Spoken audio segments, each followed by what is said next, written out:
अस्सलाम वालेकुम स्टूडेंट। तो कैसे हैं आप सब। आज हम डिस्कस कर रहे हैं चैप्टर नंबर 10, 11 एंड 12 के शॉर्ट क्वेश्चंस जो कि मोस्ट इंपॉर्टेंट हैं और बोर्ड में रिपीट हो चुके हैं ये।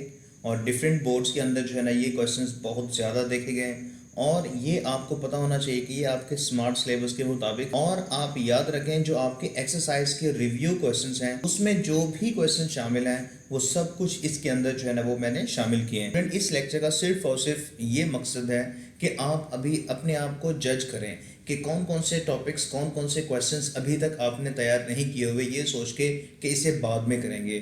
तो पेपर्स आपके बिल्कुल करीब हैं। आप अभी इन शॉर्ट क्वेश्चंस को एक दफ़ा देखें। जो आपको शॉर्ट क्वेश्चंस नहीं आते हैं आपके सामने ये एक जगह पे सारे शॉर्ट क्वेश्चंस मैंने इकट्ठे कर दिए हैं। स्टूडेंट्स, आप अपनी तैयारी बेहतर करें, इसे आप इम्प्रूव करें। ठीक है जी, चलें देखें। फर्स्ट आपके पास है चैप्टर नंबर 10 में से जो शॉर्ट क्वेश्चन आपसे पूछा जाता है।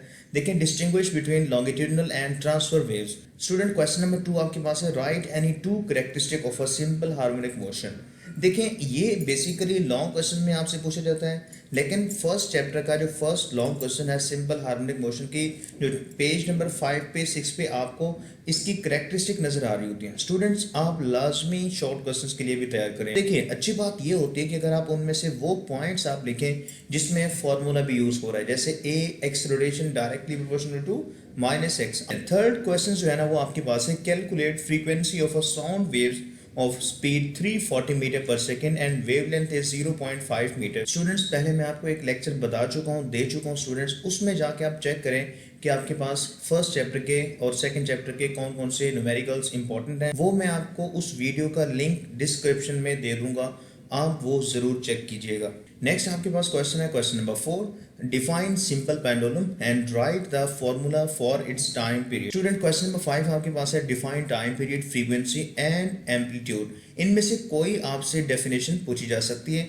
तो आप कोशिश करें अगर आपसे फ्रीक्वेंसी का फॉर्मूला पूछा गया है तो आप इसका फॉर्मूला और इसकी definition F is equal to 1/T लाजमी लिखें और साथ में इसका जो यूनिट है वो भी आप लाजमी मेंशन करें। इसी तरह नेक्स्ट आपके पास है question number 6, define the term wave. Student देखिए, क्वेश्चन नंबर 6 आपके पास है, डिफाइन द टर्म वेव। देखिए, क्वेश्चन स्टार्ट आप अच्छा करते हैं लेकिन उसका एंड जो होता है, जो उसका इख्तिताम होता है वो आप अच्छा नहीं करते, तो ये बात ठीक नहीं होती। अच्छा जी, देखिए क्वेश्चन नंबर 7 जो है, prove that v is equal to f lambda. अब ये क्वेश्चन जो है इस तरीके से भी आ सकता है कि derive a relation between speed, frequency and wavelength. तो ये आपके पास रिव्यू क्वेश्चंस 10.7 जो आपके सिलेबस में शामिल है, ये वहां से ये क्वेश्चन लिया गया है। तो स्टूडेंट्स, आप जस्ट इतना तैयार करें, ये है आपके पास फर्स्ट चैप्टर के शॉर्ट क्वेश्चंस जो कि मोस्ट इंपॉर्टेंट है। अच्छा जी, नेक्स्ट आपके पास है चैप्टर नंबर 11 और इसके जो इंपॉर्टेंट शॉर्ट क्वेश्चंस हैं इसमें तीन चीज़ें मैंने शामिल की हैं। इसमें मैंने तीन चीज़ों को गौर से देखा है। एक तो आपके पास्ट पेपर्स हैं और इसी तरह जो क्वेश्चंस बहुत ज़्यादा रिपीट हुए हैं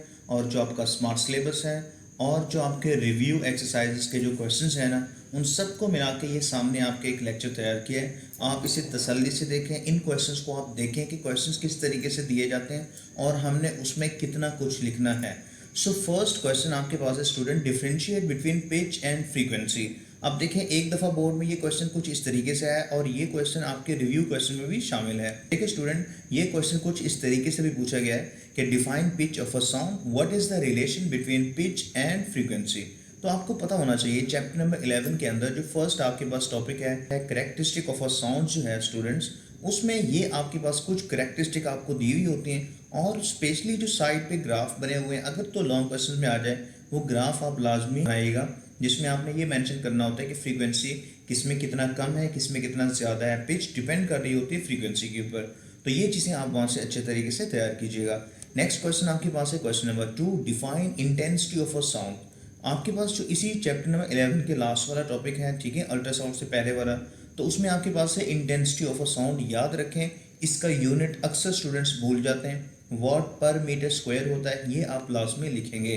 right any two characteristic of a sounds, आपने जस्ट उनके नेम लिखने। अच्छा जी, नेक्स्ट आपके पास है question number 4, what is Audible frequency ranges. तो ये क्वेश्चन आपको पता है, अक्सर स्टूडेंट्स इस क्वेश्चन के साथ ये करते हैं कि फर्स्ट 2 to 3 लाइंस लिख देते हैं। ये ऐसी गलत बात है, आप इस क्वेश्चन को कंप्लीट आप इसका आंसर देंगे जो छोटा सा पैराग्राफ आपको दिया हुआ है। क्वेश्चन नंबर 5 आपके पास है, sound is a form of wave, list at least 3 reasons to support that the sound is a wave. Next आपके पास क्वेश्चन है, question number 6, on what factors does the loudness of a sound depends, ठीक है, ये आपके first long question जो आपको दिया हुआ है ना, करेक्टरिस्टिक ऑफ अ साउंड, उसके अंदर ये चीज़ें बताई गई हैं। और इसी तरह नेक्स्ट आपके पास है question number 7, what are the units of a loudness, ये आपको अच्छी तरह याद रखना होगा। स्टूडेंट्स नेक्स्ट आपके पास है चैप्टर नंबर 12, इसमें फर्स्ट क्वेश्चन आपके पास है स्टेट लॉ ऑफ रिफ्रैक्शन, ठीक है। अब यहाँ पे हम शॉर्ट क्वेश्चंस की बात कर रहे हैं स्टूडेंट, ये आपके पास लॉन्ग क्वेश्चन भी बन सकता है कि एक्सप्लेन रिफ्रैक्शन ऑफ लाइट, ठीक है, लेकिन हम किसकी बात कर रहे हैं, हम लॉ ऑफ रिफ्रैक्शन की बात कर रहे हैं। आगे चल के मैं आपको इस चीज़ के बारे में बताता हूँ। क्वेश्चन नंबर 2 आपके पास है what are the differences between concave and convex mirror and lenses. देखिए बोर्ड में क्वेश्चन तो इस तरीके से नहीं आएगा कि उसमें आपको या तो मिरर में दिया जा सकता है या लेंसेज में, तो मैंने जस्ट एक ही क्वेश्चन बना दिया कि आप जब कॉन्केव मिरर और कॉन्वेक्स मिरर पढ़ रहे हो ना, तो साथ में लेंसेज वाले टॉपिक को भी साइड पे पेज पे लिख लीजिएगा ताकि याद करने में आसानी हो। स्टूडेंट जब आपको इनके डिफरेंस का पता चल जाता है तो याद करना बड़ा आसान हो जाता है, ठीक है जी। नेक्स्ट आपके पास है question number 3, define total internal reflection. देखिए ये क्वेश्चन इस तरीके से पूछा जा सकता है, या इसके साथ साथ ये भी बड़ा इंपॉर्टेंट क्वेश्चन है, बोर्ड में काफ़ी दफ़ा रिपीट हो चुका है। Right any 2 conditions for total internal reflection, कि टोटल इंटरनल रिफ्लेक्शन के लिए 2 कंडीशंस कौन सी इंपॉर्टेंट है। नेक्स्ट क्वेश्चन आपके पास है define resolving power of an instruments also its unit. Resolving power को आपने डिफाइन भी करना है, ठीक है, इसका एक फॉर्मूला भी है और साथ में इसका यूनिट जिसे हम डायोप्टर कहते हैं। स्टूडेंट्स ये आप अच्छे तरीके से एक्सप्लेन करेंगे, आप इसकी डेफिनेशन को अच्छे तरीके से याद रखेंगे। नेक्स्ट आपके पास है question number 5, define refractive index. Students एक बात अच्छे तरीके से सुन लें कि ये जो रिफ्रैक्टिव इंडेक्स जो पेज नंबर आपके पास है 43, इसमें जो साइड पे एक टेबल बना हुआ है ना, वो एमसीक्यूज के लिए बड़ा इंपॉर्टेंट है। और आप एक बात याद रख लें कि आपके इस लेक्चर के बाद विद इन 2 डेज आपको एक कंप्लीट फिजिक्स की बुक के एमसीक्यूज आपको मिलेंगे। मैक्सिमम वो एमसीक्यूज आपके 40-45 प्लस होंगे, इससे ज़्यादा एमसीक्यूज नहीं होंगे। आपने जस्ट वही एमसीक्यूज करने हैं पास्ट पेपर्स में जो आपके स्मार्ट सिलेबस में है, क्योंकि अब आपको कंफ्यूज होते हैं कि पता नहीं ये क्वेश्चन है या नहीं है। स्टूडेंट्स वो आपको 1-2 दिन के अंदर लेक्चर मिल जाएगा, एमसीक्यूज की टेंशन आपकी बिल्कुल ख़त्म हो जाएगी, वो लेक्चर भी आप ज़रूर देखिएगा। तो नेक्स्ट आपके पास है क्वेश्चन नंबर 5। सो इसमें देखें रिफ्रैक्टिव इंडेक्स को आपने डिफाइन करना है और साथ में उसका फॉर्मूला भी लिखना है, स्टेट स्नेल्स लॉ, ठीक है जी। और इसके साथ नेक्स्ट आपके पास है जी डिफाइन मिरर फार्मूला। आपको पता है कि लेंस फार्मूला भी है, मिरर इक्वेशन भी कहते हैं इसे, 1/f is equal to 1/p plus 1/q। Okay, ये आपके पास इसका आंसर है। आप इसकी डेफिनेशन के साथ ये फार्मूला भी लास्ट में आप यहाँ पे दर्ज करेंगे। नेक्स्ट आपके पास है what is critical angle. Student आपको पता होना चाहिए कि ये जो क्रिटिकल एंगल है ये टोटल इंटरनल रिफ्लेक्शन के अंदर ये टॉपिक ये शॉर्ट क्वेश्चन दिया हुआ होता है। और इसी तरह इसमें एक और चीज़ भी पूछी जाती है, derive a relationship between critical angle and refractive index. Okay, तो ये बात भी आप याद रखेंगे। इसका रिलेशन होता है साइन सी मतलब क्रिटिकल एंगल, ठीक है, साइन और उसके साथ angle is equal to 1/n मतलब 1 रिफ्रैक्टिव इंडेक्स। ये भी आप यहाँ पे देख सकते हैं कि अगर आपको किसी भी मीडियम का रिफ्रैक्टिव इंडेक्स दिया हुआ हो, n दिया हुआ हो, तो आप क्रिटिकल एंगल उसका फाइंड आउट कर सकते हैं। अच्छा जी, नेक्स्ट आपके पास है define the following terms, optical centres, focal length, centre of curvature. Students ये आपके पास है 3 चैप्टर्स के main and important short questions.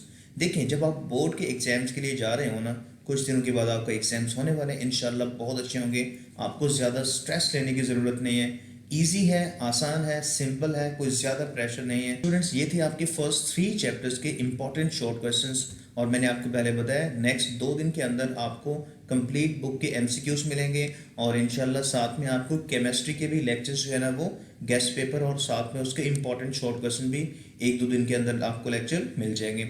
Okay students, अगर आपको ये वीडियो अच्छी लगी है तो आप यकीन मान लो, ये रिसर्च में पता चला है कि अगर आप इस वीडियो को लाइक कर दोगे ना तो आप यकीन मान लो आपको कोई नुकसान नहीं होने वाला। फिर भी जैसा आपको बेहतर लगे आप अपना ख्याल रखिएगा और साथ में इस चैनल का भी। Thank you very much. अल्लाह हाफिज़।